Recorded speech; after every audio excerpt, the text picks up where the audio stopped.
Estimados amigos que me siguen en las redes sociales, les saluda de nuevo su amigo el diácono Antonio Cervantes, diácono permanente de la parroquia Jesús Divino Maestro en Monterrey, Nuevo León, México. Antes que nada, feliz Día del Niño.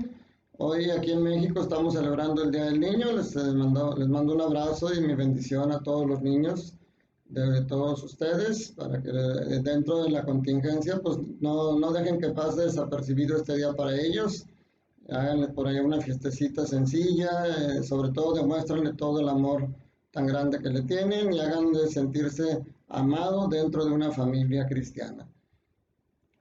En estos momentos de contingencia en que no podemos celebrar la misa con pueblo y por lo tanto no podemos acceder a la comunión sacramental, pues es importante seguirnos alimentando de la mesa de la palabra.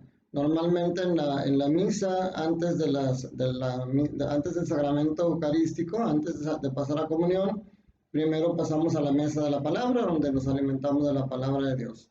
Es lo que humildemente trato yo de contribuir para ustedes, que día a día podamos alimentarnos juntos de la palabra de Dios y reflexionarla para traer un mensaje a nuestra vida diaria. El día de hoy continúa el evangelista San Juan, capítulo 6, versículos 44 al 51, y continúa el discurso eucarístico. Jesús le sigue diciendo: yo soy el pan de vida. Ya meditamos ayer cómo esto es algo muy difícil de entender para la gente. Si es difícil hoy que conocemos todo lo que es nuestra vida cristiana católica, en aquel entonces pues era más difícil. Sobre todo porque Jesús les dice hoy, dice, sus padres comieron el maná en el desierto y sin embargo murieron. Este es el pan que ha bajado del cielo para que quien lo coma no muera. Y luego les dice, yo soy el pan vivo que ha bajado del cielo. Esto por supuesto que crea mucho disgusto en ellos, mucha confusión, siguen considerándolo blasfemo, porque según ellos conocían el origen de Jesús. Y ellos pensaban mentalmente, razonaban y decían, ¿cómo este nos dice que ha bajado del cielo si conocemos su origen? Sabemos quiénes son sus padres y quién es su familia. Entonces esto es muy difícil de entender aún para la gente de hoy. ¿Qué se necesita para entender eso? No podemos razonarlo, es muy difícil con razonamiento, necesitamos la fe. Y hoy también en el inicio del Evangelio nos habla de la fe como un don de Dios. Es algo que tenemos que estarle pidiendo constantemente al Padre, que es el que nos da esta fe. Dice, nadie puede venir a mí si no lo atrae el Padre que me ha enviado, y a ese yo lo resucitaré el último día. Todo aquel que escucha al Padre y aprende de él se acerca a mí. O sea, también se manifiesta como el camino para llegar al Padre. Entonces, cuando dice, nadie puede venir a mí si no lo atrae el Padre, está hablando de eso. Para acercarnos a Jesús necesitamos esa fe que el Padre puede darnos en nuestro corazón y que nosotros como bautizados la tenemos. Solamente que no somos conscientes y no la valoramos y no hacemos uso de ella. Jesús se presenta como el camino para llegar al Padre, pero el Padre es quien deposita en nuestro corazón esa inquietud y esas ganas de acercarnos a Jesús. Dice San Agustín, fuimos creados por ti y nuestra alma no descansará hasta regresar a ti, estará inquieto. Y Jesús es el camino para llegar a Él. Entonces ese don, esa fe que Jesús pone, que Dios pone en nuestro corazón, tiene que ser alimentada y tiene que ser fortalecida. Y esa fe se incrementa conociendo las Escrituras. Fíjense, en la primera lectura del día de hoy, que está tomada todavía de los Hechos de los Apóstoles, capítulo 28, versículos 26 al 40, hay varios temas muy interesantes aquí. Habla de la importancia del magisterio, del querigma para todos, y cuál es el camino a la iniciación cristiana. Fíjense, podemos empezar diciendo uno, que el anuncio es para todos, el querigma del conocimiento de Dios es para todos, porque hoy nos habla del encuentro de Felipe con un etíope, o sea, con una persona que no era del pueblo de Israel y que sin embargo acudía. Dice aquí que había venido a Jerusalén para adorar a Dios y regresaba en su carro leyendo el profeta Isaías. Pero él no entendía, entonces el Espíritu envía al diácono Felipe al encuentro con esta persona. Lucas, en este pasaje, también hay un paralelo que mismo Lucas ya habíamos reflexionado antes con los discípulos de Emaús. Fíjense, a los discípulos de Emaús es el mismo Jesús quien los encuentra en el camino, ¿sí? Jesús les anuncia las escrituras y se las explica. Ellos, aquí en este caso es Felipe quien se encuentra en el camino a este etíope. Es un diácono el que se acerca y lo mismo que Jesús les explica las escrituras que se refieren a Jesucristo.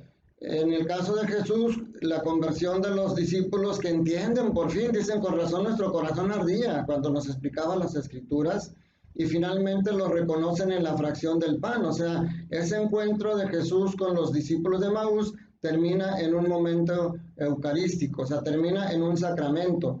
Y en el caso del pasaje de hoy, Felipe también se encuentra en el camino al etíope, también le explica las escrituras, también termina con un sacramento porque lo bautiza, y también hay la conversión porque el etíope le dice, mira, aquí hay agua, ¿hay algún impedimento para que me bautices?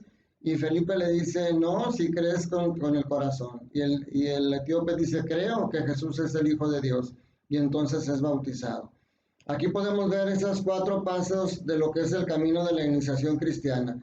Primero, la evangelización del querigma. Tenemos que conocer, tener el primer anuncio y que nos expliquen las escrituras, y eso hicieron tanto Felipe como Jesucristo. Segundo, la conversión, que nosotros creamos en eso que estamos escuchando. Tercero, esa fe naciente y esa fe alimentada se alimenta del sacramento. En el caso de Jesús termina en la Eucaristía, aquí con el bautismo. Y después ese bautismo, ese proceso tiene que convertirse en vida diaria. Entonces los discípulos de Emaús, después de verlo en la fracción del pan, se regresan felices de la vida a hablar de esto que les ha sucedido. O sea, lo integran a su vida. Y el etíope de hoy dice que regresó muy alegre y continuó su camino de regreso. Entonces, esos son los 4 caminos: evangelización, conversión, sacramento y vida. Entonces, de aquí es importante el magisterio de la iglesia. Nuestros hermanos separados, muchos protestantes no aceptan el magisterio.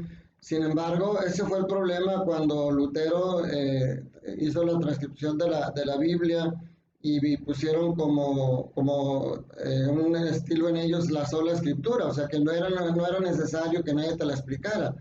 Entonces, si cada quien entiende lo que quiere, por eso después los luteranos se fueron dividiendo en muchas diferentes sectas protestantes.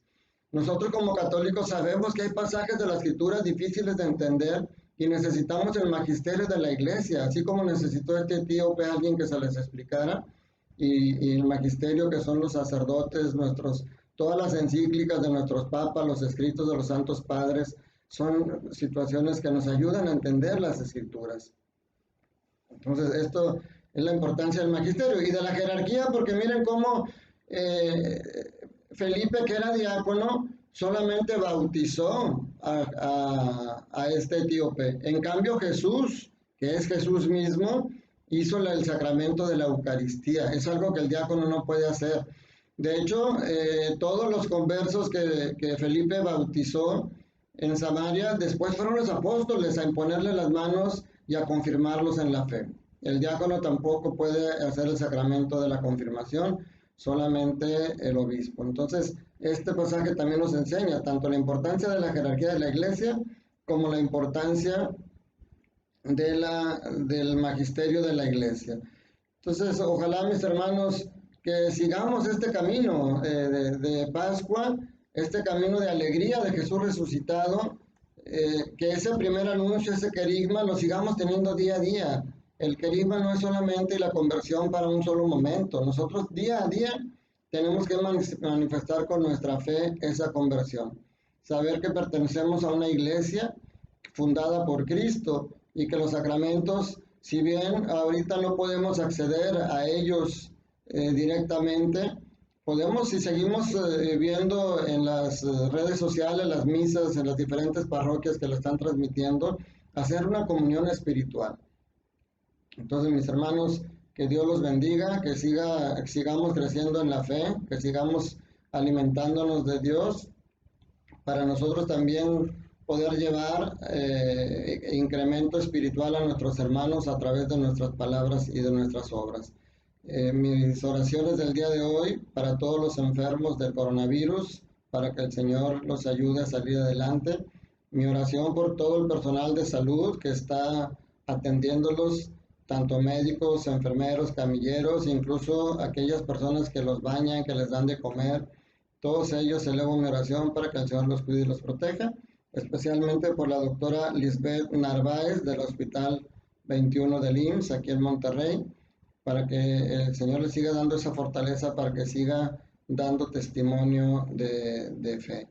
Antes de terminar, así como a veces pues les he dicho las malas noticias de que veo de repente en los noticieros cómo los médicos son agredidos, hoy también tengo que dar la buena noticia. Hoy vi que en Coahuila un enfermero iba saliendo de compras de una tienda de autoservicio y toda la gente le empezó a aplaudir. Créanme que se me hizo la piel chinita. Qué bueno que veamos en estas personas a alguien que está siendo instrumento de Dios para poder atender a aquellos enfermos que sanen más rápido y que si nosotros ponemos de nuestra parte junto con lo que ellos están haciendo, pronto vamos a salir adelante de esta pandemia. Cuídense mucho, les mando un saludo, como les digo a todos sus niños, denles algún... enséñenles películas, convivan con ellos, que el mejor regalo para ellos el día de hoy sea el amor tan grande que ustedes como padres y como hermanos les tienen, que se sientan miembros de una familia muy amada, porque son una familia muy amada por Dios. Y que la bendición de Dios Todopoderoso, Padre, Hijo y Espíritu Santo, descienda sobre ustedes y sus familias y permanezca para siempre. Que la alegría y el amor de Jesús resucitado esté hoy y siempre con ustedes. Como siempre, reciban un fuerte abrazo de su amigo el diácono Antonio Cervantes.